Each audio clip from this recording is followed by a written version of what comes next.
when you do this, like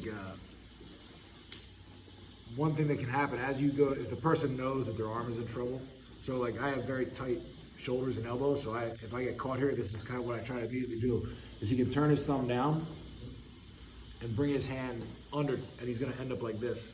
So now his arm is safe from that straight arm bar, right? Once he hooks his bottom leg, right? So this is gonna happen a lot. You'll end up in this position a lot. When you use this crucifix position, like I said, this is sort of like the ideal and basic way to control it. But a lot of times when you get here, you'll end up with like your legs in all kinds of different configurations with his arm, right? But you still kind of have the same position, but now that that straight arm bar is much less likely to happen from here. I can, if I'm good enough with my legs, I can sort of like make a switch off and get back to it. But we're gonna work on combining with what we did last week. So I go for the straight arm bar and he's able to flip his hand down to the other side, right?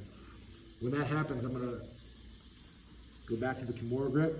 I'm gonna scoot my butt away and throw my leg over the head. And then we're right back in that side triangle that we did last week, right?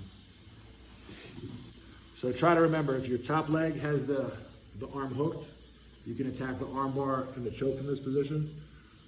When you do that, I go for the arm bar and he flips his arm to the other leg. Right, we end up like this. I lose that straight arm bar. Right, I'm also going to lose his head. My right leg stays hooked on his arm. I'm just going to scoot my hips away so I can drop his head a little bit. Bring my leg into my chest and over his neck. And right away, you see how his arms are still separated? I'm just going to cross my feet to trap his head in his arm and squeeze a little bit. Right, and then a lot of times his hands will come up and connect at this point, because he feels like his arm is in trouble. And now we're right back in that side triangle position where we use. I can pull the arm in, tighten up my hips, lock the figure four, and finish. Right. So we go for that straight arm bar. The person now is going to turn their thumb down and flip to the other leg. Right. Switch, let go of their head. And a lot of times this works because he wants to scoot his back to the floor. As he goes to scoot his back to the floor, right, it makes it fairly easy for me to get my leg over the head.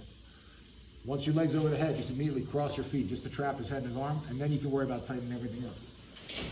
Right? Catch the far arm, pull it in, tighten up your legs, and squeeze. And remember, guys, if you can't finish from this position, you can always take the hand, put his hand in the mat, come up, and finish the Kimura. All right? 1, 2, 3.